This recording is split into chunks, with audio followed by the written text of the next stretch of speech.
Hello friend, good morning all of you. मैं Akhilesh Raghav UP Global Coaching में आपका स्वागत करता हूं। पॉलिटी में जिन टॉपिकों पर हम बात कर रहे थे वो राष्ट्रपति की शक्तियां थी। आज जिस टॉपिक पे हमें बात करनी है वो attorney general, AG, attorney general of India, Bharat का महान्यायवादी। दूसरा जिस टॉपिक पे बात करनी है, राज्यों का महाधिवक्ता, एडवोकेट जनरल। यहाँ से जो क्वेश्चन पूछे जाते हैं उन क्वेश्चनों में सबसे पहले अगर मैं बात करूं भारत का महान्यायवादी, इससे संबंधित अनुच्छेद, तो कौन कौन से बताओगे? संबंधित अनुच्छेद तो कौन कौन से होंगे? दो ध्यान रखने हैं, एक तो 76, 76 और एक 88। कौन से बताने हैं? इससे संबंधित अनुच्छेद कौन से हैं? 76। और दूसरा कौन सा है? 88।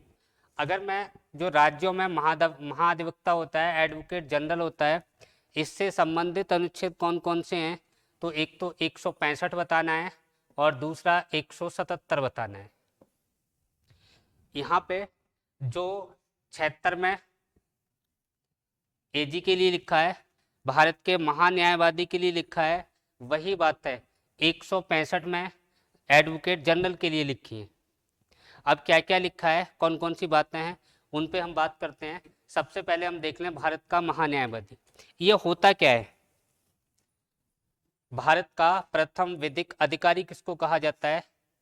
भारत का प्रथम विधिक अधिकारी या legal officer, first legal officer of India किसको कहा जाएगा? महान्यायवादी, अटॉर्नी जनरल को। ये दोनों अलग अलग हैं। अटॉर्नी जनरल पद का उल्लेख, इनकी शपथ का उल्लेख, इनके कार्यकाल का उल्लेख तो नहीं है, लेकिन प्रसाद पर्यंत लिखा हुआ है। ये किस में है? अनुच्छेद 76 में। अगर हम बात करें कि महान्यायवादी की नियुक्ति कौन करेगा? राष्ट्रपति करेंगे। शपथ किसकी दिलवाएंगे? संविधान की निष्ठा, संविधान के प्रति निष्ठा की शपथ। यही बातें सेम किस में लिखी हैं? अनुच्छेद 165 में। और ये बातें किसके लिए हैं? एडवोकेट जनरल के लिए।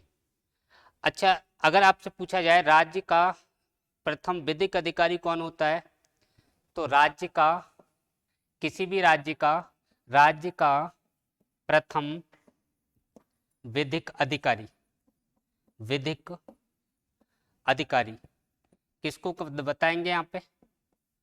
Advocate general. अगर पूछा जाए भारत का प्रथम विधिक अधिकारी, भारत का प्रथम विधिक अधिकारी, तब किसको बताएंगे? विधिक अधिकारी। तब आंसर क्या होगा? Attorney general. बोलें तो एजी, अटॉर्नी जनरल ऑफ इंडिया। अब इनका भाई साहब काम क्या है दोनों का? इसका राज्यों में काम है। अगर मैं महान्यायवादी की बात करूं तो इसका केंद्र और राज्य दोनों में काम है। अब दोनों में कैसे, क्या काम है? जैसे हमारा कोई केस कोर्ट पहुंच जाता है तो हम क्या करते हैं? लीगल सपोर्ट लेते हैं। जो वकील होता है उससे सलाह भी लेते हैं, सहायता भी लेते हैं, और हमारा पक्ष भी कोर्ट में रखता है। उसी तरीके से जो सरकार है, सरकार के बहुत सारे case supreme court, high court में चलते होते हैं, और सरकार की ओर से जो केस लड़ेगा वो कौन होगा? महान्यायवादी। राज्यों में राज्य सरकार की ओर से जो केस लड़ेगा वो कौन होगा? महाधिवक्ता। यानी कि एक तरह का सरकार का अपना वकील, जिसको हम क्या कहते हैं? अगर वो केंद्र सरकार का है तो उसे हम क्या कहेंगे? भारत का महान्यायवादी। अगर वो राज्य सरकार का है तो उसे हम क्या कहेंगे? एडवोकेट जनरल, महाधिवक्ता। महाधिवक्ता शब्द का उल्लेख कहाँ है? महाधिवक्ता का पद किस अनुच्छेद में है? तो किस में बताओगे? 76 में। महाधिवक्ता का किस में? 165 में। और महान्यायवादी का 76 में। ठीक। और देखो इसमें क्या क्या बातें हैं। सबसे पहली बात कर लूं मैं, अनुच्छेद 76 ये किससे संबंधित है? महान्यायवादी से। किससे संबंधित है? महान्यायवादी से। अगर अनुच्छेद 76 की बात करूं तो इसमें क्या क्या लिखा हुआ है? बताओ। सबसे पहली बात कर लें, जो अटॉर्नी जनरल है, एजी है, इसकी नियुक्ति व शपथ कौन दिलवाएगा? शपथ। राष्ट्रपति इसकी नियुक्ति करेंगे और क्या दिलवाएंगे? शपथ दिलवाएंगे। राष्ट्रपति महान्यायवादी की नियुक्ति करते हैं और क्या करेंगे? इसमें शपथ दिलवाएंगे। दूसरी बात, ये जो शपथ है वो किस बात की शपथ होगी? यहाँ जो शपथ है वो किस बात की शपथ होगी? संविधान के प्रति निष्ठा की। संविधान के प्रति निष्ठा। संविधान के प्रति निष्ठा, इसकी शपथ कौन लेंगे? अटॉर्नी जनरल, एजी। दूसरी बात, ये इसी में ये लिखा है कि इसकी योग्यता क्या होगी। अगर मैं योग्यता के संदर्भ में बात करूं तो जो एजी है, भारत का महान्यायवादी है, इसकी योग्यता क्या होगी? सुप्रीम कोर्ट के न्यायाधीश या जज बनने की योग्यता। कौन सी योग्यता होगी? जो सुप्रीम कोर्ट का जो जज है, सुप्रीम कोर्ट के जज बनने की जो योग्यता होती है, वही योग्यता किसकी होगी? भारत के महान्यायवादी की। अब भारत के महान्यायवादी की सुप्रीम कोर्ट के जज बनने की योग्यता होगी। सुप्रीम कोर्ट के जज बनने की योग्यता किस अनुच्छेद में है? सुप्रीम कोर्ट से संबंधित अनुच्छेद कौन सा है? तो अनुच्छेद कौन सा है? 124। कौन सा अनुच्छेद है? 124। और उसमें सुप्रीम कोर्ट के जज बनने की योग्यताएं दे रखी हैं। क्या क्या योग्यताएं हैं? पहला पॉइंट, भारत का नागरिक होगा। व्यक्ति क्या हो? भारत का नागरिक हो। दूसरा पॉइंट, 5 वर्षों से किसी भी राज्य में न्यायिक कार्य कर रहा हो, यानी कि 5 वर्षों से किसी भी राज्य के जो न्यायालय होते हैं उसमें न्यायाधीश हो। तीसरी बात क्या लिखी है? तीसरी बात लिखी है कि 10 वर्षों से प्रैक्टिस कर रहा हो, यानी कि वकालत कर रहा हो। या तो 10 वर्षों से किसी राज्य के न्यायालय में वकालत करता हो, या 5 वर्षों से वहाँ न्यायाधीश हो। ठीक। या फिर क्या लिखा हुआ है?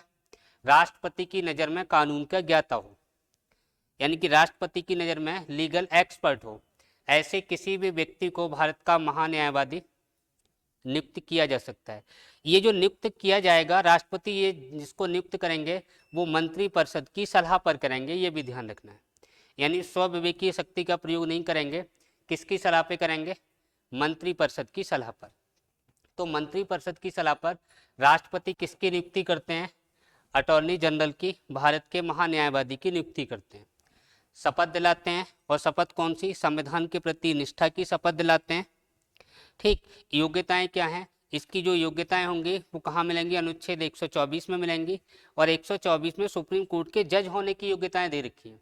और जज बनने की जो योग्यताएं होंगी, पहला पॉइंट, भारत का नागरिक हो।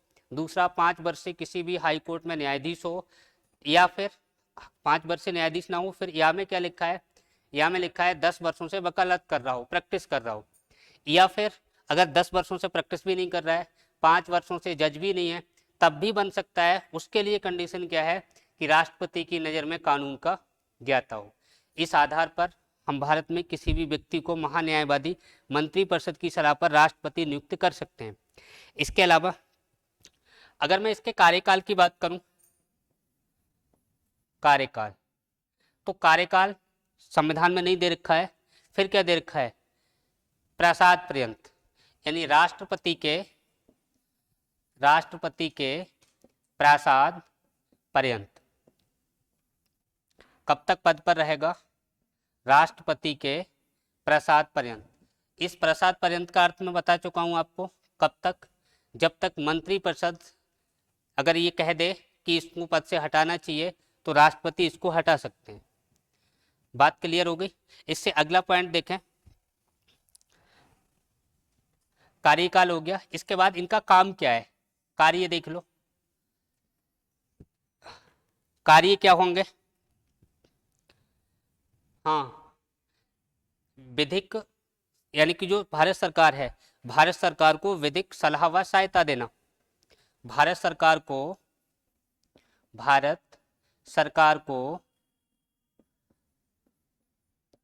विधिक मामलों में सलाह व सहायता देना। विधिक मामलों में सलाह व सहायता देना किसको? भारत सरकार को। जो राष्ट्रपति जो काम दे रहे हैं इसको महान्यायवादी को, उस कार्य पर सलाह देना, यानी कि कोई भी केस दिया या कानून से संबंधित कोई मामला दिया, उस पर राष्ट्रपति को सलाह देना, ये भी किसका काम है? महान्यायवादी का। भारत सरकार की ओर से ये किसी भी कोर्ट में सरकार का प्रतिनिधित्व करते हैं, यानी कि किसी भी कोर्ट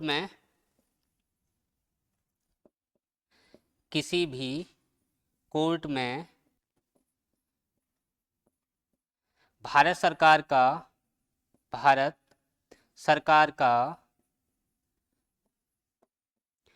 प्रतिनिधित्व करते हैं।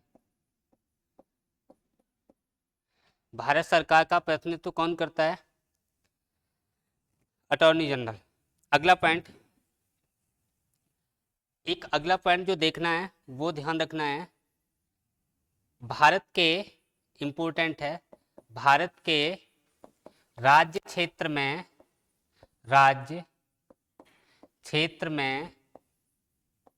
स्थित किसी भी न्यायालय में, भारत के राज्य क्षेत्र में स्थित किसी भी न्यायालय में सुनवाई का अधिकार है। सुनवाई का अधिकार है। क्या मतलब है?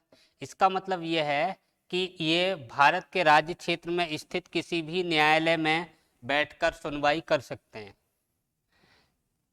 बात समझ में आई?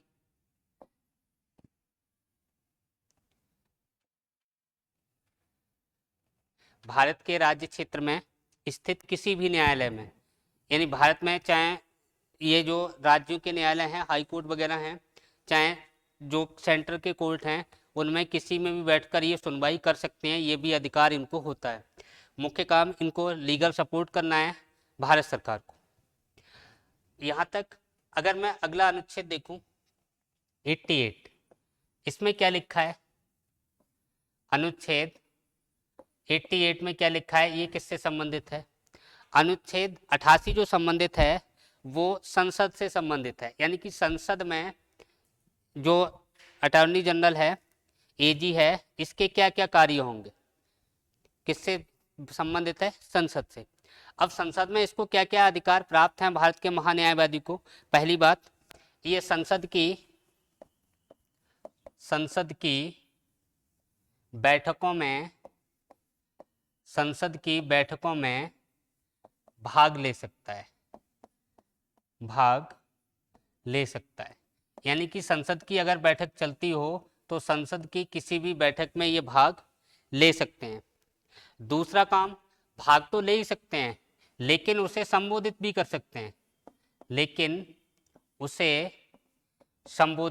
सकते हैं, यानी कि बोलने का भी अधिकार है, संबोधित भी कर सकते हैं।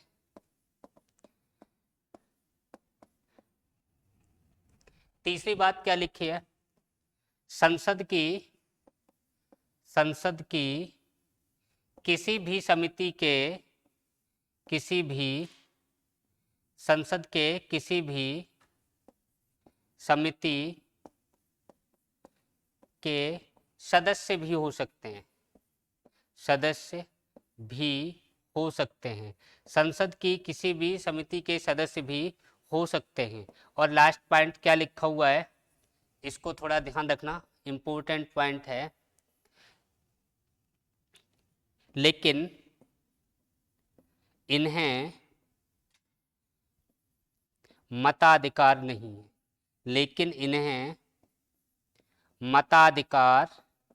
नहीं है।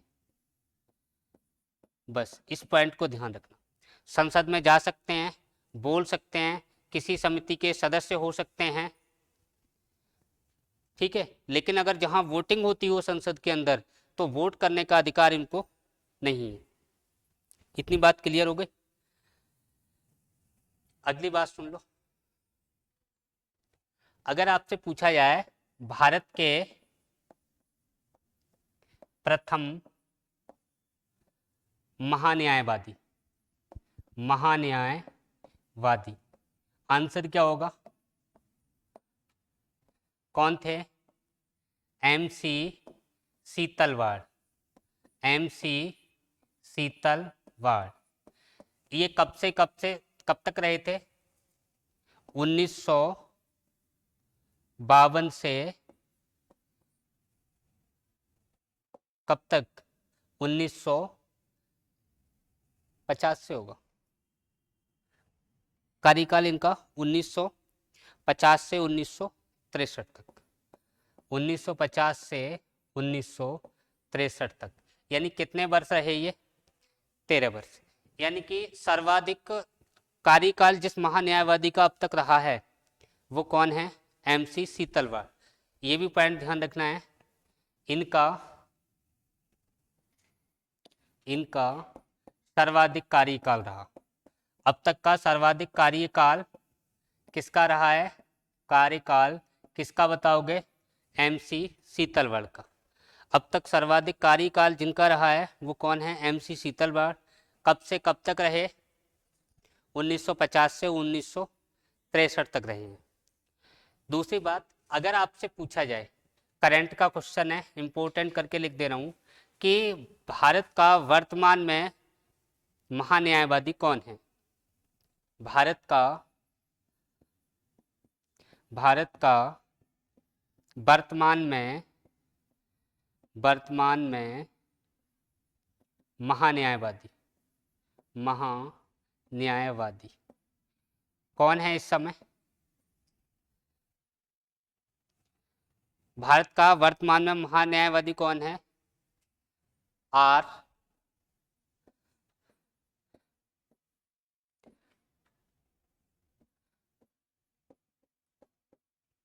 वेंकटरमणि। कौन है? R वेंकटरमणि। वर्तमान में भारत के महान्यायवादी कौन है? R वेंकटरमणि। ये कौन से नंबर के हैं बताओ? कौन से नंबर के हैं ये? 14वें, 15वें, 16वें? कौन से हैं ये? 16वें। कौन से नंबर के हैं? 16वें नंबर के। वर्तमान में अगर भारत के महान्यायवादी पूछे जाएं तो कौन है? R वेंकटरमन। दूसरी बात, ये जो भारत के महान्यायवादी हैं, एक बात इसमें ध्यान रखना, ये है लोक सेवक नहीं है, लोक सेवक नहीं है। अर्थात कहने का मतलब क्या है? यानी जो लोक सेवक होते हैं उन पर राइट टू इंफॉर्मेशन एक्ट लागू होता है। RTI के तहत सूचना उनसे ली जा सकती है, लेकिन ये सरकार को कौन सी जानकारी दे रहे हैं, सरकार का कौन सा केस लड़ रहे हैं, कौन से केस में क्या होने वाला है, इनसे अगर RTI के तहत सूचना मांगी जाएगी तो ये सूचना नहीं दे सकते। ये भी ध्यान रखना कि जैसे अगर किसी भी राज्य के लोगों ने केंद्र सरकार पर कोई केस फाइल करवाया, अगर वो केस चल रहा है, उस केस को सुनवाई सुप्रीम कोर्ट में हो रही है या हाई कोर्ट में हो रही है, तो सरकार की ओर से जो पक्ष रखेंगे वो कौन रखेंगे? महान्यायवादी। अब आप सोचो, ये सरकार का व्यक्ति है और सरकार के जो व्यक्ति होते हैं उन पर RTI लागू होती है, यानी कि राइट टू इन्फॉर्मेशन एक्ट के तहत हम सूचना ले सकते हैं, लेकिन ये एक ऐसे व्यक्ति हैं, सरकारी हैं, सरकार से पैसा मिल रहा है, सरकार द्वारा नियुक्त हो रहे हैं, लेकिन फिर भी इन पर RTI लागू नहीं होती है। ये भी ध्यान रखना। बात समझ में आ गई? ये लोक सेवक नहीं है, अतः इन पर RTI लागू नहीं होती है। यानी इनसे कोई भी सूचना, अगर कोई व्यक्ति चाहे RTI के तहत सूचना लेना चाहें तो ये सूचना नहीं देंगे।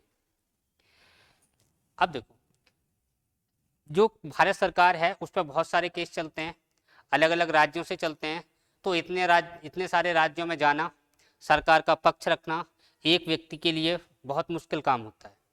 ऐसी स्थिति में ये जो महान्यायवादी हैं, इनकी सहायता के लिए महान्यायवादी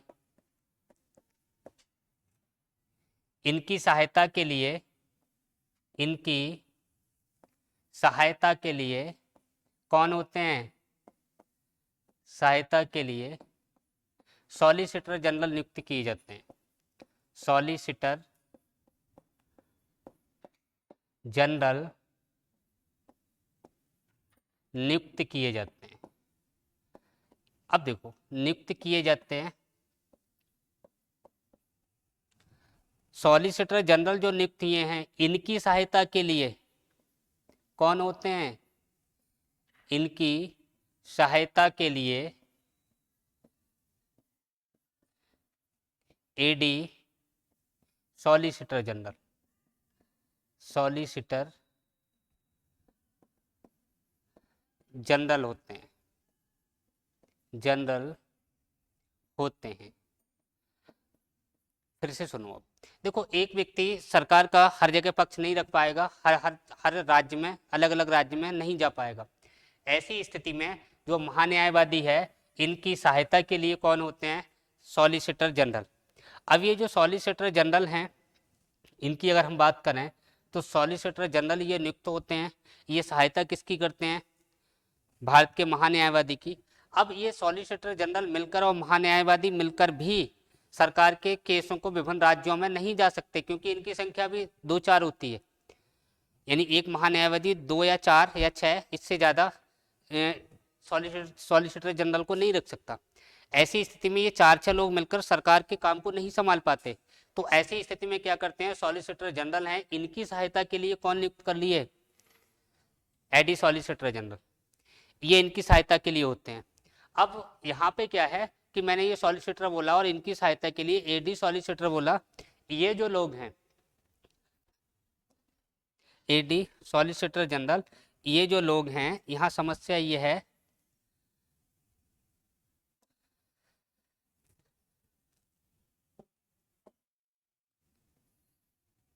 हाँ देखो, ये जो लोग हैं, इनकी सहायता के लिए इनका किसी का भी उल्लेख संविधान में नहीं है, बस इतना ध्यान रखना, इनका उल्लेख संविधान में नहीं है। यानी कि ये संविधान से अलग की बात है। संविधान में केवल जो उल्लेख दे रखा है वो भारत के महान्यायवादी का उल्लेख दे रखा है, इनका किसी का भी उल्लेख संविधान में नहीं है। अब होता क्या है, ये अपनी सहायता के लिए इतने केस हैंडल नहीं कर पाता, अकेला व्यक्ति कर भी नहीं सकता, इसलिए इनको रख लिया जाता है। जो महान्यायवादी है, इसका अगर मैं वेतन की बात करूं, इनके वेतन का जो निर्धारण है, वेतन का निर्धारण कौन करता है? बताओ, वेतन का निर्धारण कौन करेगा? कौन करता है? प्रेसिडेंट। यानी इनको कितना वेतन मिलेगा, इसका निर्धारण कौन करेगा? प्रेसिडेंट। इनको वेतन कहाँ से दिया जाता है? तो कहाँ से बताओगे? भारत की संचित निधि से, भारत की संचित निधि से वेतन कहाँ से दिया जाता है? भारत की संचित निधि से। किसका वेतन दिया जाता है? भारत के महान्यायवादी का। इतनी बात क्लियर हो गई। अब देखो, अब मैं बात कर रहा हूँ, 5 मिनट आप सुन लो, किसकी? महाधिवक्ता। राज्य में एक महाधिवक्ता होगा जिसकी नियुक्ति राज्यपाल के द्वारा की जाएगी। ये बातें कहाँ लिखी हैं? अनुच्छेद 165 में अभी बताया था। अनुच्छेद 165 में वो सारी बातें महाधिवक्ता के लिए लिखी हैं जो अनुच्छेद 76 में महान्यायवादी के लिए लिखी हैं। अब जो महान्यायवादी है उसकी नियुक्ति राष्ट्रपति ने की, तो जो एडवोकेट जनरल है, महाधिवक्ता है, उसकी नियुक्ति कौन करेगा? राज्यपाल।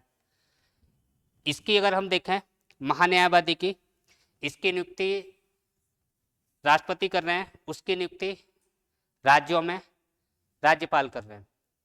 शपथ वहाँ कौन दिलवाएंगे? राज्यपाल दिलवाएंगे। शपथ वहां भी कौन सी होगी? संविधान के प्रति निष्ठा की।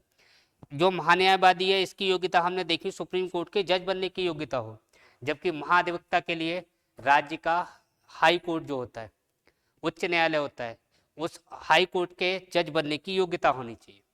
या फिर वो राष्ट्रपति की नज़र में कानून का ज्ञाता था, तो जो महाधिवक्ता है वो गवर्नर की जानकारी में, गवर्नर की या राज्यपाल की नज़र में कानून का ज्ञाता हो। सब सेम बातें लिखी हुई हैं। दूसरी बात, अनुच्छेद 88 मैंने बताया, 88 किससे संबंधित है कि जो महान्यायवादी है उसको संसद में क्या अधिकार होंगे।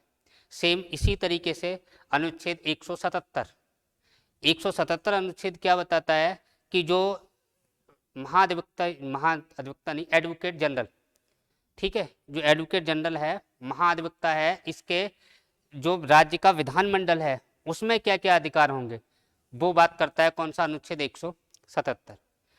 इसका वेतन का निर्धारण कौन करेगा? महान्यायवादी का, राष्ट्रपति। और महाधिवक्ता के वेतन का निर्धारण कौन करता है? राज्यपाल। ठीक है। दूसरी बात, यहां पे हमने कौन सी बात रह गई? कोई बात रह गई? हाँ, जैसे हमने ये बताने को था, हमें सुनो, याद आ गई। ये जो संसद में किसी भी समिति का सदस्य होगा, उसी तरीके से राज्य विधानमंडल की किसी भी समिति का सदस्य महाधिवक्ता होगा। वहां पे उसे वोटिंग का अधिकार नहीं है, मत देने का अधिकार नहीं है संसद में महान्यायवादी को। उसी तरीके से जो राज्य विधानमंडल है या विधानसभा वगैरह है, इसमें मत देने का अधिकार नहीं है किसको? महाधिवक्ता को। ये सारे टॉपिक। अच्छा, एक बात और लिख लो, अगर आपसे पूछा जाए उत्तर प्रदेश का वर्तमान में